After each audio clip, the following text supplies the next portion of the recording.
que acontece? Quando a pessoa chega até o escritório, a primeira pergunta que eles fazem é: quanto que é para entrar com o processo? Eu vou trazer mais para o meu mundo, né? Eu sou civilista, então eu atuo com direito civil de forma geral, mas, por exemplo, vou utilizar o divórcio, porque o divórcio a gente tem questões assim delicadíssimas, né? E aí pergunta: quanto que custa? Quanto que você cobra? Quanto que eu vou ter que pagar para entrar com o divórcio? E é natural que a gente pense inicialmente só nos honorários. A gente tem a tabela, né, da OAB como um parâmetro ali para cobrar os honorários, a gente, né, enfim, pode adaptar ali com o caso concreto, mas enfim. E aí, muitas das vezes, a gente se preocupa só com os honorários advocatícios. Então, suponhamos, a gente vira e fala assim: nesse seu caso, suponhamos, tá, R$ 10.000. E aí, quando a gente passa esse valor para o cliente gera naquele cliente uma expectativa de que ele vai gastar R$ 10.000 para resolver aquele problema dele, que naquele momento é o rompimento do vínculo matrimonial. Só que se não tomar cuidado, aqueles R$ 10.000 que são os honorários, eles podem se transformar em 15, em 20, em 50, e aquilo ali vai aumentando e vai virar uma bola de neve. E aí, como que você vai chegar para aquele teu cliente que te contratou, que você falou que, olha, com R$ 10.000, você pagando o serviço por R$ 10.000, a gente consegue, né, fazer, providenciar, enfim, seja de forma consensual ou de forma litigiosa, a gente consegue resolver, ou pelo menos vamos tentar resolver todos os seus problemas. E aí depois você chega para ele e fala assim: olha, além disso, a gente já está tudo pronto, a petição inicial está pronta, só que você vai ter que pagar mais R$ 20.000 de custas. E parece que não tem um significado muito grande. Óbvio que quando eu falo em 20 mil, né, mas, por exemplo, se você vira e fala, é muito grande, mas assim, vamos supor num divórcio consensual judicial, né, que está na faixa de 1.000 e pouco, né, Daphne? Você vai poder por aí, por aí. E aí você fala assim: olha, mais 1.000 e pouco, mas é mais 1.000 e pouco. Cadê aquela previsibilidade? Cadê aquela situação que você chega para o teu cliente e fala assim: olha, os nossos honorários são tanto. Como que é a sua situação financeira? E aí não tem jeito. Você já vai ter que quebrar uma objeção inicial. Ou seja, você vai ter que ter empatia, você vai ter que conquistar o seu cliente, gerar uma confiança nele, que ele ainda nem te contratou. Olha que complicado. Não é simples. Muito, nossa.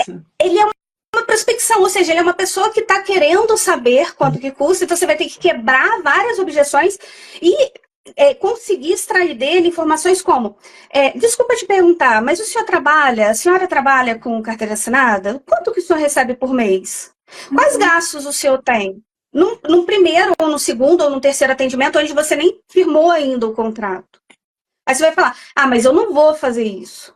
Só que se você não faz isso agora, para saber se aquela pessoa pode vir a ter o direito à gratuidade de justiça, porque, Daphne, isso é um outro problema, né? Essa questão mais subjetiva da gratuidade de justiça.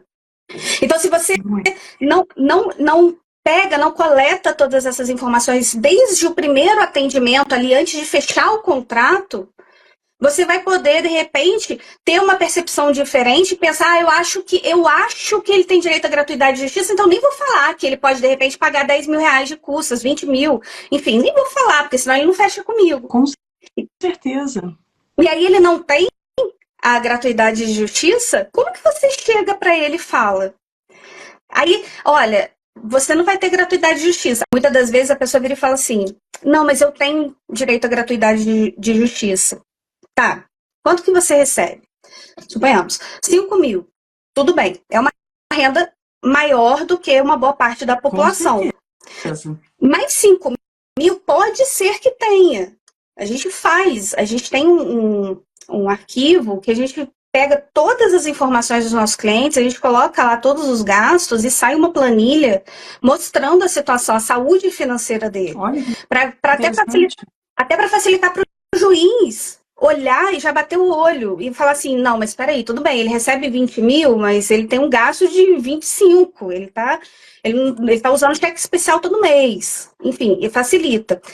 Então, assim, Uhum. mas aí o cliente chega e fala, aí, se nós não tivermos a cautela de olhar e virar e falar para o cliente, falar assim, olha, eu entendo a sua situação, eu entendo que é tudo muito caro, ainda mais aqui no Rio, né? Isso eu não tenho nem o Ainda que mais falar. aqui. Muito caro, Alguns realmente. estados, alguns estados aí, as custas são extremamente mais baixas. Aqui no estado do Rio é É. tudo muito caro.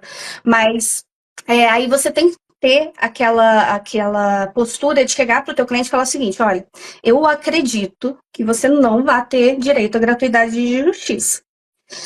Mas eu recomendo que a gente não peça. A gente pode, de repente, até dependendo da situação, pedir um parcelamento, a gente pensa na questão mais Uhum. estratégica, mas Exatamente. eu recomendo que não faça o pedido de gratuidade. Por quê? Se você faz um pedido de gratuidade, o teu processo vai atrasar.